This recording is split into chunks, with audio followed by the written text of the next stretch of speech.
Hi, hello and welcome back.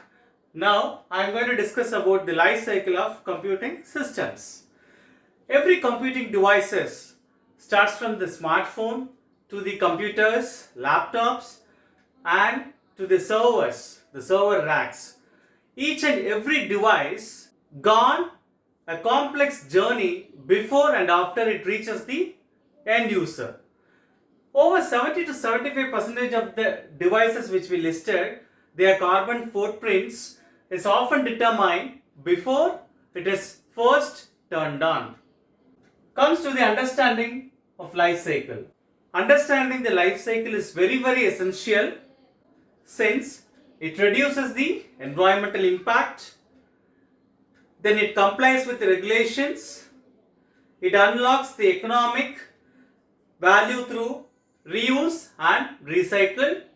The industry is moving from a linear take, make, dispose process to the circular economy model. As we discussed in the previous video, take, make, dispose comes with linear model. Now the industry is moving from the linear model to circular model as we discussed earlier. Next, material sourcing and extraction.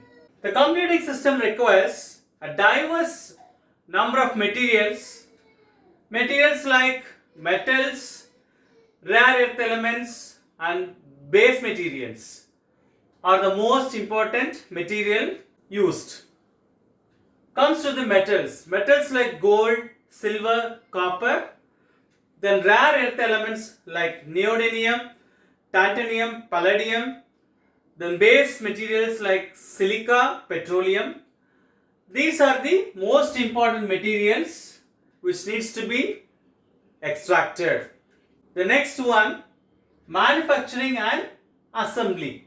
In this manufacturing and assembly process, it actually represents the emissions released before the device ever operates. Under this, semiconductor fabrication and component and device assembly comes with. So first, semiconductor fabrication. Here it requires ultra pure water, then extreme temperatures and 24/7 operation. A single fab can consume as much as electricity as a small city and millions of gallons of water daily. Then comes to the component and device assembly.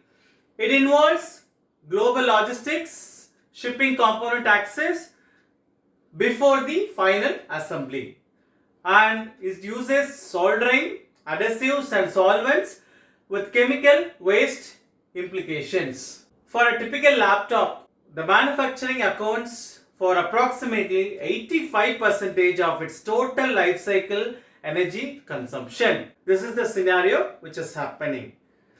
The next one, distribution and packaging. Here comes the transportation. Components and finished goods travel extensively wherever required. Under this, raw materials, chips and finished devices were taken into account. Raw materials like fab, often done in Taiwan, South Korea as well as in US. Chips assembly often done in China and Malaysia. Finished devices tends to global markets. Here packaging, traditional packaging includes plastics, foam and oversized boxes contributing to the waste. The current trend where the companies are shifting to fiber-based plastic-free packaging to save the environment without polluting it and reducing the box sizes, significantly lowering the transportation emissions. So wherever possible we can reduce. So the box sizes were reduced to the transportation to reduce the emissions. The next one, disposal and recycling. Here there comes a visual suggestions. We can show a graphic images like showing a mountain of discarded electronics, a certified e-waste recycling facility and the arrows separating the materials like plastics, metals, circuit boards, etc. Likewise, we can go with the visual suggestion, graphical related one. Then the scale, like e-waste, here with over 50 50 million of metric tons generated annually. Here there are some challenges, like device contain hazardous materials that can lead into soil and water if landified. Now we see the impact of computing life cycle. The computing life cycle has the stages as we discussed. Starts from extraction of the materials, then manufacturing, then transportation, distribution and disposal. Actually, these stages affects the environment as well as society. Impact directly comes with the environment first. Environmental impacts. What are the environmental impacts? Mining of rare earth materials damages the ecosystem and depletes the natural resources. Then manufacturing consumes huge amount of electricity as well as water usage. Then data centers significantly contribute to carbon emissions. Improper disposal of the generated toxic e-waste containing lead, mercury and cadmium, which affects the environment directly. Then electronic waste pollutes the soil as well as the groundwater. Then the second, economic impact. High manufacturing costs due to expensive raw materials. Frequent device upgrades increase the consumer spending. E-waste recycling creates new business opportunities. Then green computing reduces long-term operational cost through energy efficiency. Then social impact. Mining workers often face the unsafe working conditions as we discussed earlier. Digital inequality limits the access to the technology in many communities. Improper e-waste disposal exposes the workers to hazardous chemicals. Sustainable computing promotes ethical manufacturing and responsible consumption. Then comes to the solution. Solution for a sustainable computing life cycle. First, design better products. How to design better products? See, design the device for durability and repairability. The second solution, green manufacturing. How we do green manufacturing? Like power factories with renewable energy usage, reducing the water consumption, then improve energy efficient production process. Then sustainable usage. It enables the power saving modes, extending the device lifespan through maintenance and upgrades. Choose the energy efficient hardware, then adopt virtualization and cloud optimization techniques, which will be very helpful in achieving this. Then responsible end of life management. Reuse and refurbish the old devices. Recycle the value materials safely. Follow the certified e-waste disposal methods. Promote take back programs by the manufacturers. Then government and organizational initiatives. Like implementing the extended producer responsibility. Then raise public awareness about the e-waste. Now, what is the future? Future of computing life cycle. The first one is the circular computing.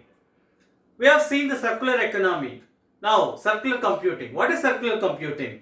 Instead of make, use, dispose, which comes in linear computing, we do design, use, repair, reuse, refurbish, recycle and remanufacture. This minimizes the waste and maximizes resource utilization. The second comes carbon neutral computing. There the renewable powered data center helps achieving this first. Then low carbon manufacturing, then green cloud computing and carbon aware software scheduling. The next one, AI for sustainability. AI, artificial intelligence, can optimize the energy consumption, predict the hardware failures, improve the cooling systems, reduces the data center emissions, and enhancing the recycling efficiency.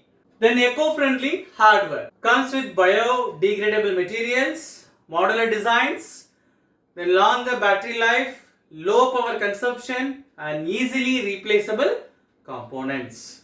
Comes with sustainable software. Sustainable software which consumes less CPU memory, optimizes algorithms to efficient energy management, reducing the network traffic and lowering the overall carbon emissions.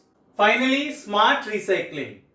Automatically identify the components for recycling, then recovering the valuable metals as we said earlier, and reducing the environmental pollution. This is the future of computing life cycle. Concluding this, the goal of sustainable computing is not just to build faster computers, but to build a smarter, greener, and more responsible computing systems that benefit the people, the planet, and future generations. So every stage of the computing life cycle from design to disposal offers opportunities to reduce the environmental impact, conserve the resources, and create a sustainable digital future.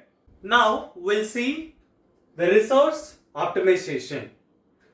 Resource optimization in computing.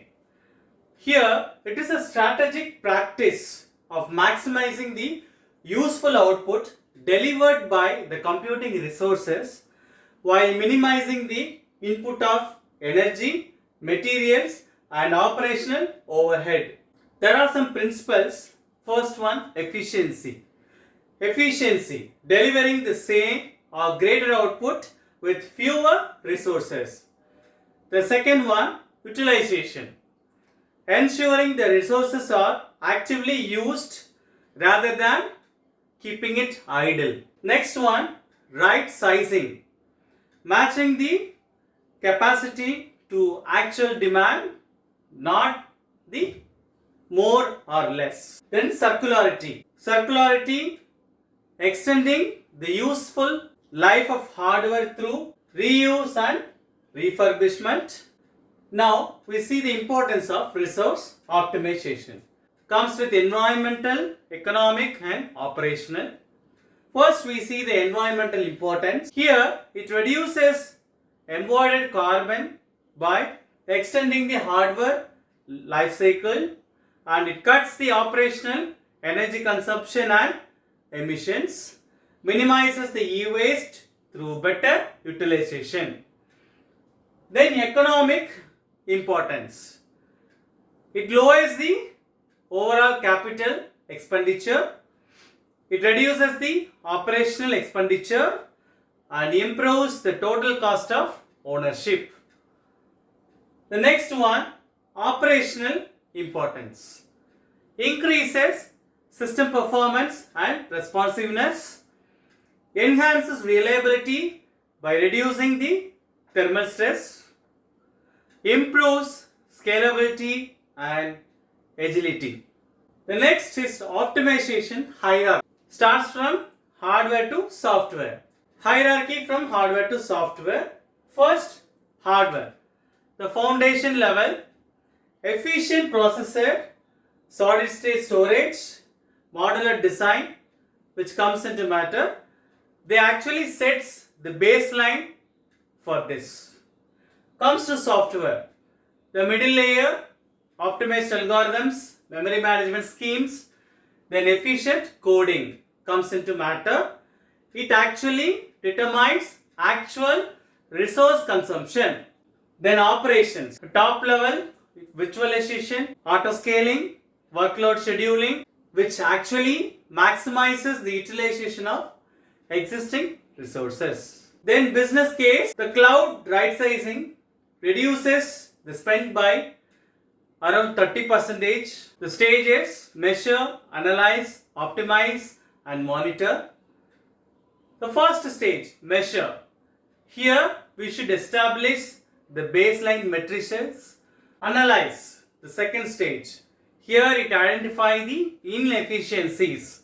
Inefficiencies like locating the idle servers, detecting the over-provisioned cloud instances, pinpointing the inefficient code paths, and model workload variability. Then the third stage, optimize.